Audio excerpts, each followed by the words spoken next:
And from Columbus, Ohio, I'm your host, Robb Dunewood.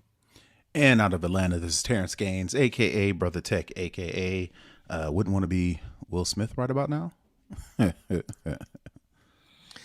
So let's state the obvious. We are two this week, not three.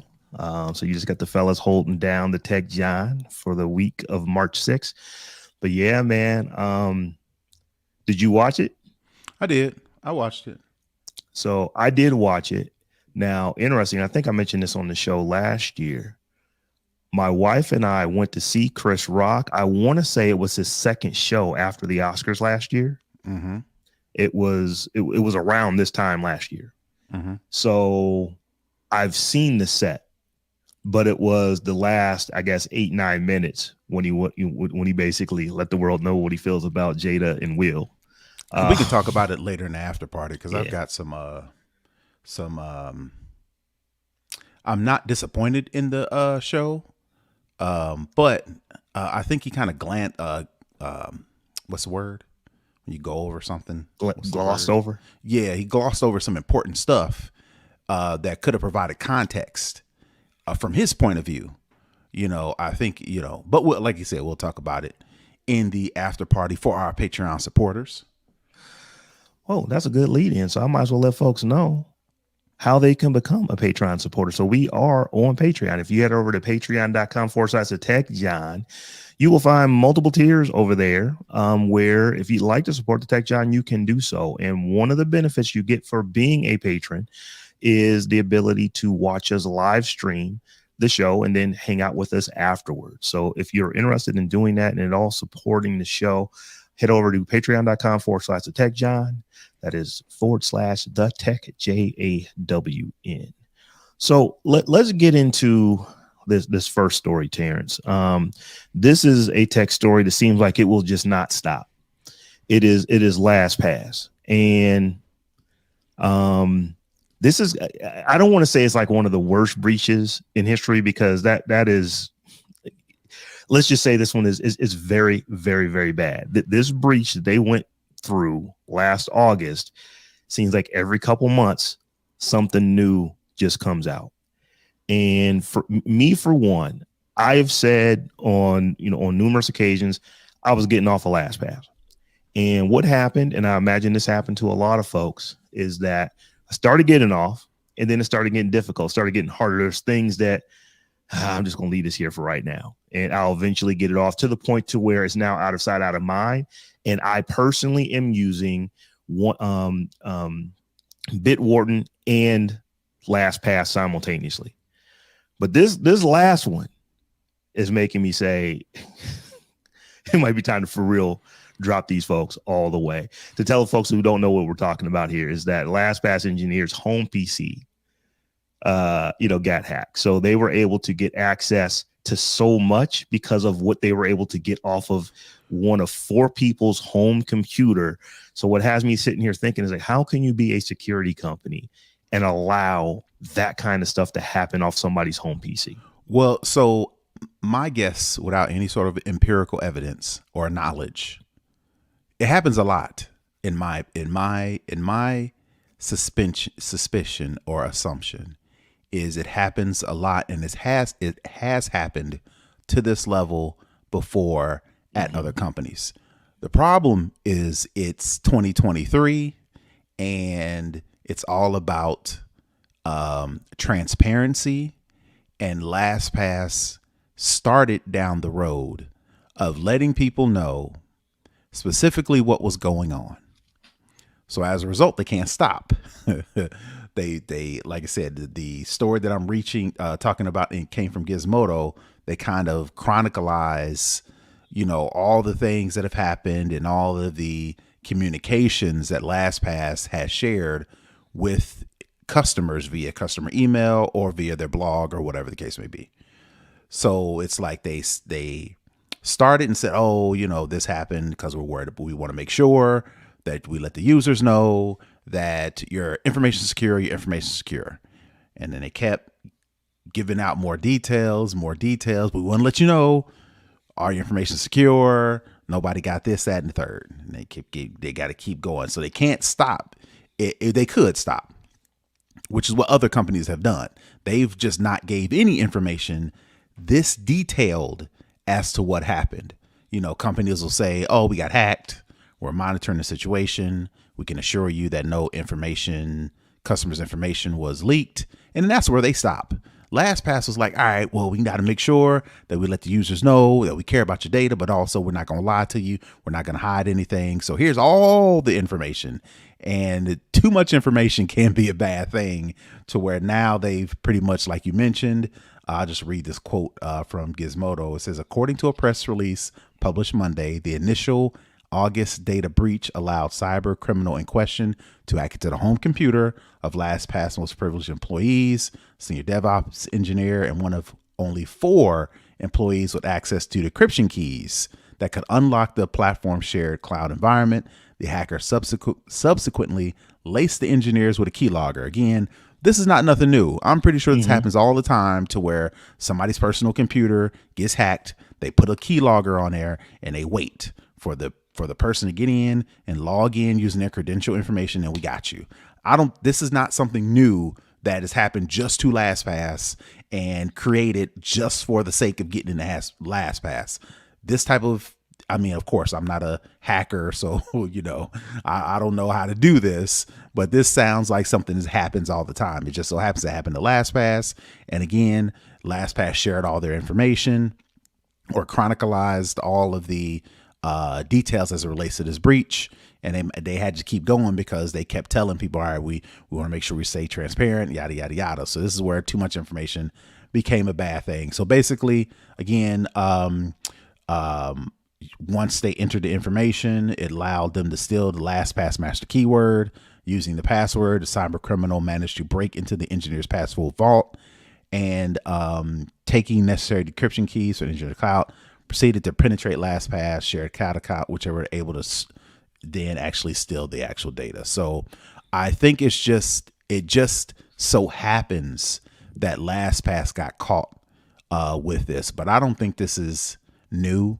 And I'm pretty sure this happened before. It just so happened that LastPass decided we're going to be transparent, and they gave out all the details, which again, I was the type of person that's like, oh, well, I trust that my security on LastPass, you know, I use their their 2-factor authenticator app to log into LastPass. I got a complex passphrase. I should be good. But I think that the fact that LastPass has shared this information, it's almost like I just need to leave just for general principle. It's the principalities. The principalities about it. So yeah. So you say it's like they've given too much information, and I think one of the problems that a lot of people have is that they weren't as forthcoming with the information as they probably should have been. I have to wonder if back in August, or let's say sometime in September, if LastPass would have came out and said, we were breached, it is bad as you think it is, and maybe even worse. Here's what you need to do. Go. So you think they knew all of this ahead of time? I'm thinking, my understanding was they kept investigating, kept highlighting, informing people what was going on. Now they're getting down to, oh, that's how they got in. Well, I guess we can't not tell them because we told them all this stuff ahead of time beforehand. Previous to this, we told them everything. Now we got to keep going. That's the impression I was. Now, if you're telling me that you think LastPass knew exactly how they were hacked or breached back in August, then that's a totally different conversation. I'm not saying that. I'm saying that when they came out and with their initial assessment, and they I'm paraphrasing here, but LastPass made it seem like, oh no, you're pretty much good. You're straight. You know, create a new password, new master account password just to be safe, but everybody's good. And then it's like, oh no, you're not quite as good as we thought you were. You need to do these things. And then it's like, oh no, they have everything. And then it's like, oh no, they have everything. And here is how they got it. If this is all new information, then the way the chips are falling, the way the cards are falling are just bad luck for LastPass. So I think part of this too is the fact that they are a company I mean, it's in the name of the company, or the name of the product. LastPass. It's like this is a security company. So when you start to look at a security company, and as you're saying, this could happen to, I don't want to say it can happen to anyone, but it could happen to many people. It absolutely could. But when you start to see you are a security company, and they were able to get this because they basically pwned your, one of 4 people's home computer that has access to everything. And it's like, well, we know when you are dealing with, someone who has access to anything, you need to darn near be an air gap computer when you're dealing with that vault. How can somebody get this by getting into your home password? Now, what it is, the information wasn't on the home computer. It was, they put a keylogger in there. So when they're using the home computer and they see you typing in your LastPass password, now they've got that based off everything else that they've already got. So they can go in and they can start looking at that. So I understand that this is, they got and it's bad. But it's just the fact that, and this is just, a circumstance for that LastPass is going through. You're a security company. And from what it looks like to the layperson, as you completely fell down on this. So what do we do? Because here's the thing. I'm not regular people when it comes to my level of, the level of security and passwords and 2-factor authentication. I think that I'm a little extra, as probably many listeners of our show are. My question, and this is actually something that came up on our Discord earlier today or yesterday, I can't remember when, about this story. And it was, well, how do I get my one of our listeners says, how do I get my 73-year-old mother to switch off of this? Because I understand what it is like to get someone on LastPass. It literally took me a year and a half. You really should use a password vault. You really should use a password vault for my parents. And for me to go to try to switch them to something else, I really have to think about, is doing that going to be better to just get them off LastPass on something else than to just leave them there and to make sure that they change their password? I really have to, walk through that, because my thought is that they was fine using, PA $$ W0RD, point. Exactly, as the password before. They would be absolutely fine to going back to that. They just don't think about this or care that much. So is it worth switching off for regular folks? Is it worth trying to get them to use 1Password? Is it worth trying to get them to use Bitwarden? Well, it depends on what the question is. It depends on how you feel about how LastPass handled this situation, right? If you feel like they were being super transparent, or as transparent as they could be, and as soon as they got new information, they passed it along to the customers, along with reassurance and tips and tricks how to, further lock down your account. If you feel that way, then you're like, hey, things happen. It just so happened to happen to LastPass. It's messed up because it's LastPass, because of the information that they have. But hey, it could happen to anyone. It just so happened to happen to LastPass. Then you probably say, maybe it's not worth the effort to change yourself or change your friends and family who may not be as tech savvy. If you're of the mind that LastPass was I think they knew about the breach, and we want to believe that they are being transparent, but when in actuality, they was trying to just gap out the information so people would forget about it, right? To where by the time you hear about this, you forget about all the other things that happened prior to that. And now they just, they was just trying to cover their ass, basically. Then, I can't rock with them. And it may be worth it. I may switch just out of principle, because it's like, it's just too much, too often happening with LastPass for me to be in good faith continue to use this. Now, luckily, I haven't tried to convince family members and things like that, because I know what time it is with my family.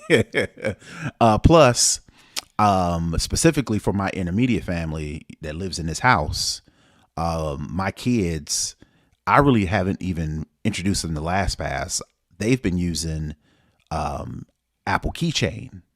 And I use, similar to how you use Bitwarden and LastPass simultaneously, I use Apple Keychain and LastPass simultaneously. Anything that I log in on a regular basis, I'll create an account in a password, username, password in Apple Keychain, and then let LastPass recognize, oh, you created a new account. Do you want to add this to LastPass? I'm like, sure. But I'm using Keychain as the main login, and LastPass almost like a backup.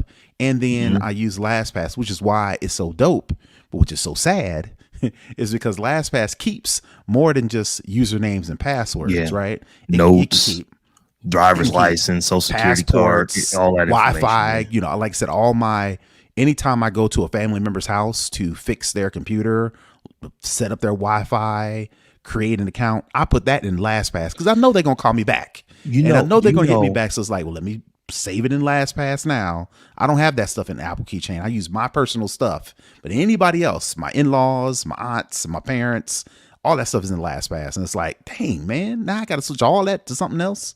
I have not lived at home with my folks since 1990.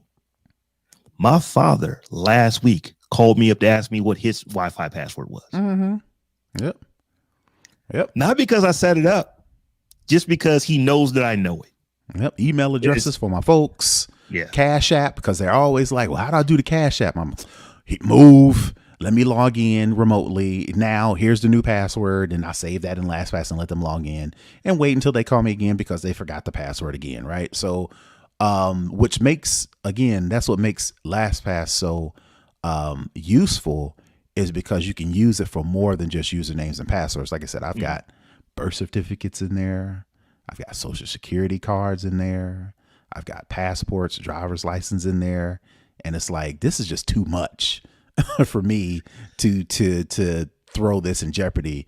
And just off of principle, I may have to move to 1Password, or Dashlane is a popular one for Apple. So don't use that one. I security people that I know and trust, and don't mess with that. One of them as well. Do not use that one. So I just leave that there because I can't tell you why. There's somebody that I trust. This is, if anything, just don't use this. Fair enough. What I may have to do is use Keychain for my passwords, and then set up some secure notes in the Apple Notes app, and use that as a place to store, scan documents, important information, things like that I don't necessarily need a username and a password for. Put that stuff there, because I don't like using a bunch of different things. That's why I like Apple. They lock you in the ecosystem. The bad thing is Apple locks you in the ecosystem. The good thing is it's a dope ecosystem, right? Dope ecosystem. So here's the thing. So number one, I want to be very clear on this, because I have for years been a big recommender of LastPass. I am no longer recommending password. I'm no longer recommending LastPass to anyone. If you need a password vault, there are many out there, but LastPass is not one that I'm actually saying, yeah, go check this one out. It's just been too much. That being said, and this is something that I saw someone who was like, this is why I'm not getting off of them. This was a breach. We've just heard about it 5 or 6 times, but it's the same breach. It's not like they've had 5 or 6 breaches. They've had some other stuff in the past. Yeah, they had, but this one, this particular ongoing one story is just an ongoing. He called it the never-ending story. Actually, right, it's like it just keeps going and going and going, and it's like, so if they would have came out and said, so yeah, we were breached. It's horrible. It's probably worse than you think. Here's what you need to do to rectify the situation. Saying it is as bad as you possibly think it can be. You need to go out and mitigate by doing this, by doing that, by doing this, by doing that. That would have been worse than, no, it wasn't that bad. It's a little worse than we thought. It's pretty It's a bad. little It's now. as bad as you Yeah. possibly can think. Right. Oh Right. wow, we were doing some really stupid stuff that allowed this to happen in the first place. When you keep getting it like that, you're getting all these cuts, but it's still the same level of breach that happened all the way back in August.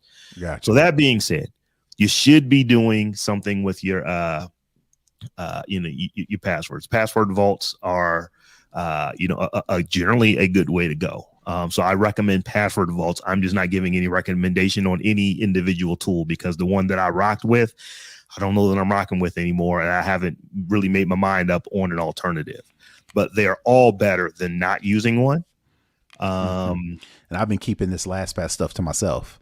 I just sent my wife a text message of this story that we're talking about now. I know for a fact she's going to make me move. That's half of the reason why I don't tell her nothing, because by the time I tell her, it's pretty bad or it's pretty important. So me sending her this text message, I got some work cut out for me for the next couple of weeks. Right.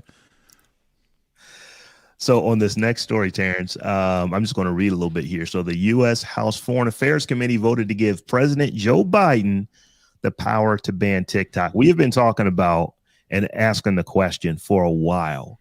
Are we going to ban TikTok? It's already being banned at the federal level. State and local governments are starting to doing it. You're starting to see schools doing it. A lot of companies are doing it. But are you going to see the government come and say, hey, nobody have TikTok in the U.S., kind of like what, they have done in like, I believe India is a country, that has completely banned it. Mm-hmm. So this is one of those things to where it was pretty much on party lines. The vote was approved 16-24, and it took place last Wednesday. But resistance to TikTok being banned at this level is floating around Washington. So civil liberties and digital rights groups argue that such a ban would violate users' rights to express themselves online and distract from the broader debates about data privacy. So the question is it something that we should do because we don't want China in our stuff like that? Or is it something that you have to allow individuals that if they choose to have China potentially steal all their data or use, you use that app and they can get all the access to all your data that's in that app? That's your First Amendment right. What do you think?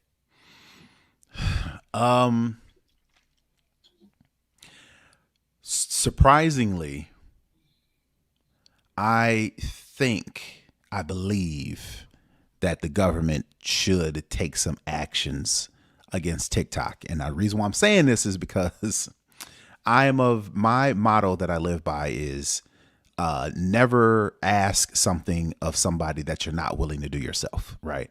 The reverse of that is put yourself in that situation. What would you do? If I was China, you better believe I'd be stealing America's information, stealing their data through TikTok, because I know as China, as a government, looking at America and looking at Americans, we are addicted to social media. We will share just about any and everything because we are, like Chris Rock said in his show, addicted to attention. And we'll put anything out there. And if I'm a government looking to get a head start or get a one up on a country that we don't really have it's not a copacetic relationship, United States and China. We are like the dude or the girl at your job that you hate them, but they're on your team, so you got to work together. China puts out a lot of goods. United States puts out a lot of money. And that's like the handshake that China, United States have made. But that could fall apart at any time for any reason. They're talking about United States is like China, don't get involved in Ukraine, and China's kind of like, I don't know, maybe we should help Russia. We're thinking about it, right? So all that to say, without getting too political, the relationship between the United States and China is on a mutual agreement based off of imports and exports and goods and services. But if worse came to worse, that ain't enough, right? So all that around the world to say, if I was China, I'd be looking for any information I possibly can to get up on America just in case it go down. Because how does that phrase go? Stay ready so you don't have to get ready. Mm-hmm. So if I was the United States and I know that Americans are addicted to social media and they will share any and everything, as a government, you really don't want to see it. But sometimes you got to step in and be like, yo, people, I know y'all love TikTok. I know y'all love social media. I know it's your First Amendment right, yada, yada, yada. But we don't want this information possibly getting into a country's hands that could use it against us. I don't know what that data is. I don't know what that information is. But the United States government has to do something, because I believe, like I mentioned, there's different forms of TikTok for China viewers versus United States users. And that is for that reason. It's like, all right, China's doing something different than the United States is doing. So we need to keep a wall up just out of precautions. Now, is that going to rub Americans the wrong way? Absolutely. Should it rub Americans the wrong way? Yes, it should. But at the same time, it's like you can't wait for something to happen to be like, man, 5 years ago, man, we should have done something, right? We should have been did something about TikTok. So here's the thing. ByteDance continually tells us they're not accessing it. They're not accessing it. They're not accessing it. I just don't believe that. Facebook tells us that they ain't doing stuff, and it's an American company, based here in America, that, we can create laws and sanctions and things to go after them. That's kind of difficult to do with a company that is not based inside of your border. It's based somewhere else. So if the government is for real worried that they're going to take all of this data and they're going to use it to potentially sway elections, to do stuff like who that. Knows? Like, who knows? I'm not saying that hasn't happened before. What's to say that wouldn't be, that wouldn't happen again? And TikTok is massive. So a question I asked on another show last week was that, is ByteDance going to get to the point to where they're going to say, let's go ahead and grab this 100 billion from a Western company, get them the code and just let them run it. And we had a good run. License it or something. I don't know. That would be ideally what I would want to happen. I would want to sever the ties. I don't know what that looks like, but it's still TikTok to America, but it's something totally different and totally disconnected. And somehow, if China wants to hold on, it's like, look, we're making paper off of TikTok because, again, Americans will share any and everything. So that's a lot of money, a lot of sponsorships, ads, whatever the case may be. America, similar to how China makes all these phones and ships them over, similar to how they make all these clothes and ships them over. Sisters, y'all getting y'all weaves from China. Similar to how we've made these agreements with China for these other things.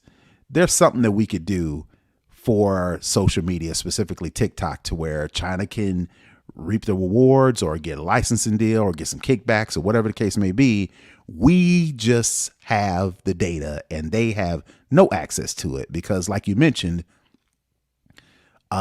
they're saying they don't got it. They're saying they ain't using it. That could be true now. Well, we'll see. If something changes, then they can easily are saying flip that switch. ByteDance is saying that the government doesn't have access to the data. That's what they're saying. The government does not have access to this data. Sure. What happens when the government of China says we want access to that data? You think ByteDance is going to say no? They are a Chinese company, and China don't play and that's totally because, again, if I was China, I'd be like, yo, come up off that data. We need it. Come up off of it. And what you gonna do if you say, do you want to say no to China? I don't think so. So just run that data real quick and don't worry about it. We got it from here. That's what I would do. So I have to believe that China would do the same thing because that's what I would do. Yeah, I know this is a completely different story. But who is the CEO of Alibaba? Is that Jack Ma? Yeah, it was. I don't think he's the CEO anymore. Yeah, I don't think he is anymore. But all I know is that he was pushing back. He was putting his chest out, and then you didn't see him for like 9 months. Sure did. run it. Just run it. Where old boy at? Uh-huh. He on vacation. Mm-hmm. So Yeah, buddy. it's a big country. We got a lot of land over here. We ain't sure where he's at on it. Mm-hmm. So that is my thing. I understand that ByteDance is saying they do not have access, but And I when totally China says, "But we want it," what are you going to do? You're based in Beijing. You're going that they don't even have to tell you that they want it. They just gonna get it. They roll a little different than they roll here. And I totally understand people, who use it, who would be upset if,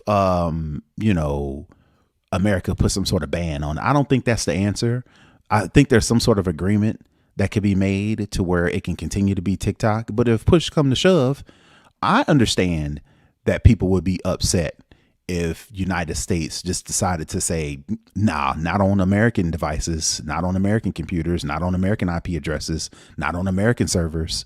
That would be messed up. That would be not unprecedented, but you could use that as the slippery slope argument to say, well, if they ban TikTok, guess what they could ban next, right? And I get it. I totally get it. But again, if I was China, I'd be like, run that. So you gotta think outside of, and I hate to use that, how's that phrase go? You give up freedom for protection or something like that. You don't deserve either. If you're willing to give up freedom for the sake of safety or something, you don't deserve neither, right? I get it. I totally get it.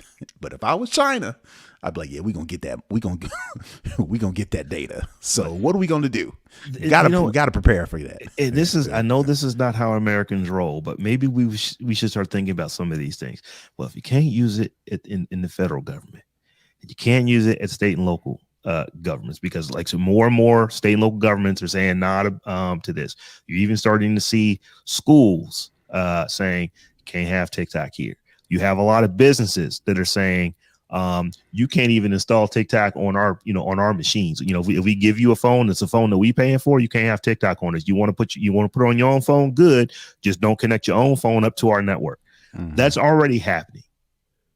But the people are like, nah, I'm good. I still want to see them dance videos. And it's like, I know for me, I'm not preaching to anybody, I do not have TikTok on my device. I don't watch it. I see quite a bit of TikTok videos because I see it come through Facebook and Instagram and stuff like, or even YouTube, on Twitter and stuff. Uh-huh. But yeah, I don't actually have TikTok installed on my device just because I'm concerned about it. And it's like, isn't that hypocritical? Aren't you concerned about Instagram and, and Facebook and TikTok and this and that and the other? And it's like, I am, but it's not the same concerns. Those are American companies that if stuff is going pretty haywire, the government can do something about it. They can't necessarily do anything about what ByteDance has going on in Beijing. So it's similar, but it is different. But I don't want to keep on. Let's keep on talking about TikTok, because there's some other news in here. And you put this story in Discord earlier today. I did see this one about how TikTok is saying that they're going to start by default limiting teens' screen time to 60 minutes. And I want to say, you asked the question, do you think this is going to work? And my initial response was, nah, son. It's like, you know better than that. There's no way this is going to work. Here's why I don't think this will work on most things, because most people who are using TikTok like this, mm-hmm. just because 60 minutes comes up doesn't mean that they ain't going to try to figure out a workaround. I think that it may work for younger than 13, which they really shouldn't be on the platform in the first place. Right. But 13, 14, 15, 16-year-olds, they're not relying on their parents to allow them more screen time. They get on them phones when they want to get on them, and they're going to figure out how to get past whatever parental controls might exist as far as what TikTok's pushing out. Well, this is a CYA thing again. TikTok's like, look, we're trying. United States government, we're trying. We're trying to protect your kids. We're trying to protect the youth. We're trying to limit the screen time. We're trying to give you options. We're trying to, give you the power to use TikTok as you see fit, but making sure that we have put in guardrails to where if something happened, We put in the app, we put in the setting, we put in the feature. You can't say that we didn't. So this is one of those, to me, this is one of those, we did it. Now, again, according to the story, and I'll just read the whole thing. TikTok users under 18 years of old will have their screen time limit automatically set to 60 minutes. This is, to me, I read that as by default. Short-term video app is said this default screen time will apply to new and existing accounts that have already used this tool. Teens can turn off the setting, but if they do so and spend more than 100 minutes on the app in a day, TikTok will prompt them to set a daily screen time limit. TikTok will also set a 60-minute limit by default for people under the age of 13 years old who use the version of the app meant for younger users. I didn't know there was a different version of TikTok for younger users. The way I manage my kids is through Apple, and they have to ask me permission to download anything before they can download it. Second, my kids, my oldest wanted to download TikTok. We did the rules. Here's what you can do. Here's what you can't do. I'm following you on, whatever. Give me the passwords. Put the passwords in LastPass, which we just had that conversation. Now I got to change that around, so, and then they were able to use TikTok regular. I didn't know, according to this, who use a version of the app meant for younger users. I didn't even know that there was a younger user version of TikTok. I didn't know that there was a younger, a younger user version. And that is the version that I think that this would work on. If you're talking about like, if you're be like an 8-year-old to, be on TikTok with that version, crazy. Which is kind of nuts, in the first place. But if you are doing that, then yeah, because you actually may know more about your 6 or 7 or 8-year-old about how to lock that phone down than they know about how to unlock it. But there's no way, like I said, 16, because if you actually create an account, really said how old you were in the account, because that's one of the problems. A lot of these young folks that are under the age of 18 is like, they stupid. They know how to like work you around. You was born in 94. It's like, I'm pretty sure you was born in 2011. So that's part of it. But there's just no way. One of the things that it says is that TikTok said when it tested the default setting, that usage of the tools, because TikTok is also providing parents tools where you can go and you can set up parent controls. Well, the use of those tools jumped by 235%. My question is, did it jump to 235% because parents were actually in there setting up rules for how their children can use it? Or is it because you have automatically defaulted to 60 minutes and the children are actually in there using the tools to turn that stuff off? That was the very first, because that looked an awful lot like a statistic to me when I read that. It's like, I wonder why that is. Is it because you just by default told everybody, or not everybody under 18 that they have 60 minutes to use this, or they got to go do something to make that number go up? To me, that is where that 235% is coming from. I don't know that. I'm just making an assumption on that, but I think it's a pretty good one. Yep. So we shall see. Again, like I said, I think is cover your ass for TikTok. It's like, look, we gave the parents the tools. It's y'all responsibility. It's not our responsibility, because I don't want, as TikTok, I don't want any kids doing anything to themselves or putting us in a position where we're going to be liable. So let's go ahead and push that back on, parents and the kids or whatever. So my name is Bennett and I ain't in it. All right, Terrance, for this last story we're going to talk about, there was a really interesting article in the Hessinger report talking about how EdTech, or educational technology, can worsen racial inequality in schools. And it goes on to say that Black and Hispanic students already face inequities when it comes to disciplinary actions, course placement, culturally irrelevant content, flat out racist teachers and administrators. Basically, what happens in schools is the same thing that happens in the world. So there are some flat out just racist teachers and folks in schools teaching your children. But it goes on to say that, so schools should be thoughtful with expansion of tech tools in the classroom, not to exacerbate, these other forms of discrimination. And like I said, it's not a long read, but it's a really good one. So there is a person, her name is, I'm hopefully I'm pronouncing her name right. I think it is Nidhi Habar. She's a former education lead at Apple and co-founder of EdTech Equality Project. And she says that oftentimes tech companies didn't really seem to understand the experience of Black and brown students in the classroom. And I say that to say this, our very first show, we were talking about algorithms and AI and bias in them. And if you really think about it, there's no reason to think that, well, just because this is educational technology, that those same biases and algorithms and AI don't work there. One of the examples was a problem with racial bias. Some of the personalized learning software that was using voice assistant technology to measure students' language comprehension and creation skills. And what Ms. Habar said is, if it wasn't trained on students with an accent, for example, or those who speak at home with a different dialect, it can very easily learn that certain students are wrong and other students are correct, and this can discourage students. So here's what I'm thinking is that, and we said this on this show many times, just when it comes to African Americans, most who are speaking English and only English, we are bilingual. We actually speak the Queen's English, or we speak Midwestern English like most people do. Or if you're down south, you speak down south English. But most of the country is pretty much a Midwestern English type accent. But when you are around your people, we tend to, move back into African American vernacular. And or it used to be called Ebonics. That's not what it is. A long time ago, we used to call it slang. It's not that, but there's just a different cadence to the way that we speak.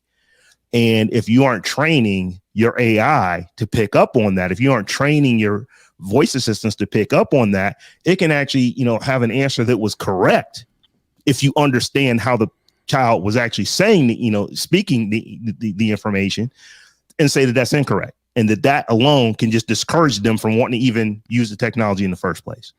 So really interesting article here. Well, I was looking at it as a different angle, and I don't know if she talked about this she mentioned it briefly, but I wanted to expand on it. She says, oftentimes tech companies didn't really seem to understand the experience of Black and brown students in a classroom. When tech companies build products for schools, they either partner with schools that are in affluent, predominantly white suburban areas, or lean on the educational experience of their employees, she said. And this is the part I want to kind of take a little different direction. The rush to adopt tech during the pandemic has been problematic because school procurement officers didn't always have time to properly vet tech's tools or have rigorous conversations with tech companies. That's kind of the thing I wanted to expand on a little bit different and with a personal story, right? I live in an affluent white neighborhood, one of the nicest in the state, one of the best high schools in the state, right? When the pandemic hit, the school board or the school district adopted this new, or developed or partnered with this tech company to create this new way that the kids had to log in, get their information, get their classwork, interact with their teachers, things of that nature. Again, I mentioned we're in an affluent white area. It was a mess. The teachers were using a combination of this new tool with Zoom, with Microsoft 365, with Google Docs, with email, and it was just a whole mess of stuff. Right now, keep in mind, I'm in a affluent area and it was a train wreck. Imagine how it was in a underfunded, underrepresented district, to where the school board didn't have the finances or the time, like she mentioned in this story. They didn't have the ability to move this fast to adjust to the pandemic. So now we have a bunch of kids who have this gap in their education because the schools did the best that they could, but didn't even have the access to actually vet this stuff and put it in place and roll it out to where it made sense. Because again, the affluent areas had a problem rolling this stuff out so fast. So it's back to the old thing that I always say, when white people catch a cold, we catch pneumonia, simply because not necessarily. And it could, in addition to, it could also be during the biases and, you know, how you train AI and how the people who develop AI, they didn't consult with everybody that this is supposed to be meant for. And as a result, there's going to be biases, there's going to be indiscrepancies. And as a result, minority, underrepresented kids going to fail. In addition to that, actually having the resources in order to roll this out in a responsible way that's not going to set kids back is a whole nother issue. If not, in my opinion, probably is paramount to the ability to make sure that this new AI or whatever is going to be non-biased, is going to make sure that Black and brown kids have the experience according to their background. They can't even get it to start with, you know. So as technology progresses, as schools progress, as teachers get smarter, as more technology rolls into the schools, and they have time to sit with this to figure out if it works and figure out if there are biases and then how we're going to correct for those biases. You know, meanwhile, you got these kids over here that can't even get it. You know, so they're already getting set back even more. So I just wanted to put that in there, you know, as how I feel about EdTech. No, that is a big part of it. I remember I have a good friend who is a high school principal, and one of the things that, you know, when the pandemic hit, what they were scrambling for, it was like, oh, well, we're just going to send home Chromebooks with all the students, and they'll be able to do that. And he's like, but what about the students who don't have home internet? Mm-hmm. What do you do there? So it was not even, what do you mean? It's like everybody has some. No, everybody does not have home internet. We heard the stories of the kids going and, you know, sitting on the curb at the Taco Bell or the McDonald's where they were using their free Wi-Fi so they could get online in order to be able to do their assignments because they didn't have it at home. Mm-hmm. So just thinking about things like that, you got to take those kind of things into an account. And that isn't really even a Black thing or a white thing. That's just, do you have it or do you not have it thing? That is more of a resources thing. But there are specifically some things here that where, you know, just, you know, biases in these AIs come into play. Like I said, our very first show, this is what we started off talking about. So this article actually makes reference to things such as, you know, discrepancies in AI, how much less effective it is for Black and brown women than it is for white men. Those kind of things. When you didn't intend for it to be that way, it's just because of the data sets that you trained your data on. You didn't actually use diverse data sets. So there was a quote in here in this story where, you know, the lady was saying that, and I'm paraphrasing, but she's basically saying that one of the things that a lot of EdTech companies will do is say, well, we didn't actually, for privacy reasons, we didn't actually look at race when we were creating the software. And she flat out says that's a cop-out. She's like, because if you can't actually keep people safe when you're actually looking at race, you probably shouldn't be looking at any of the things. It's like those things, you know, actually matter. So that's one of the issues. And like I said, the big example that she gave was like, yeah, if you basically have folks who are speaking a different language or a different dialect, and you haven't trained your AI to pick up on those differences, then you're going to mark things that probably should be marked right, and or actually things that should be marked wrong, when they actually were correct. And that causes all kind of issues. So, and like I said, it was just one example, but it goes to show that there is a lot of stuff that you have to think about on just the way that people are different. When it comes to, are you Black, are you brown, are you white, are you Asian, you know, those type of things. One of the other things that I was just thinking, you know, in reading this is that the words diversity, equity, and inclusion were used a lot in this article. And then I started to think about states like Florida, to where it's just different, man. It's different down there than it is a lot of places. But what is it? I believe it's the new college. They just got rid of their diversity, equity, and inclusion department at the university. They've completely gotten rid of the program. Mm-hmm. And I believe there were 4 people who were working in it. They have reassigned into openings other places in the university. but they have gotten rid of it. And when you hear some of the lawmakers who talk about, well, here's why we did it, we don't believe that you should even recognize race. We don't believe that there's any difference between anyone. And it's like, that's not what DEI is trying to do. It's like, we're not saying that, because you are black or because you are white, you're somehow different. We're saying that because you are black or because you are white, you basically have different experiences based off the way the world treats you. Those are two different things. And it is a nuanced conversation, but it's once that needs time to for happen. nuance, man. So it's interesting to me.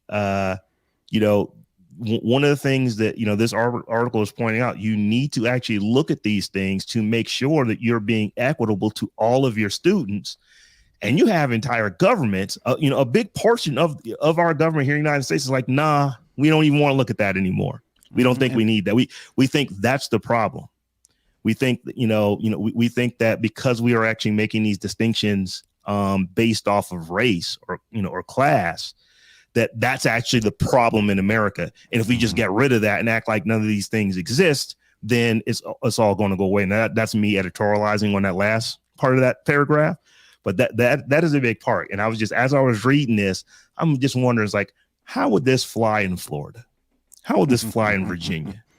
I don't think it would in the same way that it would in New York City, that it would in LA, that it would in Chicago. So something that, we have to think about. That's probably for another show at another time. So my man, Terrance, we did not have a spotlight this week. We did 4 in a row for the 4 weeks in Black History Month. And we also didn't have any new patrons this week. Now I still have to, I want to shout out, our new patron last week, just because her name is so cool. Captain Antonio. That is just a dope name if you were born before 79, where you actually might be old enough to remember some of the stuff that was going back on, back in the late 70s and early 80s. But, we didn't have anyone this week. But for anyone who would like to support the Tech Jawn, you can head over to patreon.com/the Tech Jawn. That is the Tech JAWN. And we have 3 tiers over there, any one of which gets you access to our live stream and after party. The top 2 tiers actually get you an ad-free stream. So you can download the show and not hear any of the commercials that show up in it. So once again, thetechjawn.com is our website. And then Patreon is patreon.com/the Tech Jawn. So Terrance, go ahead and tell the folks how they can get at you. Yeah, you can find me all over the interwebs. Not TikTok so much. I'm a lurker on TikTok. I think I put up maybe 1 video. I don't know. But outside of TikTok, you can find me on the internets at Brother Tech, as BROTHATECH. And I am at Robb Dunewood on all the things. And we are at the Tech Jawn on all the things. And also head over to thetechjawn.com/Patreon. We have a little Patreon. We have a little Discord server over there. So, I think I said it wrong. I'll have to fix this in post, but techjawn.com/Discord to get onto our Discord server and come and holler at us over there. So at least Terrance and I are regularly, on that server and having conversations with folks, and it's a fun time. So until we meet again in a week's time. Peace. Peace.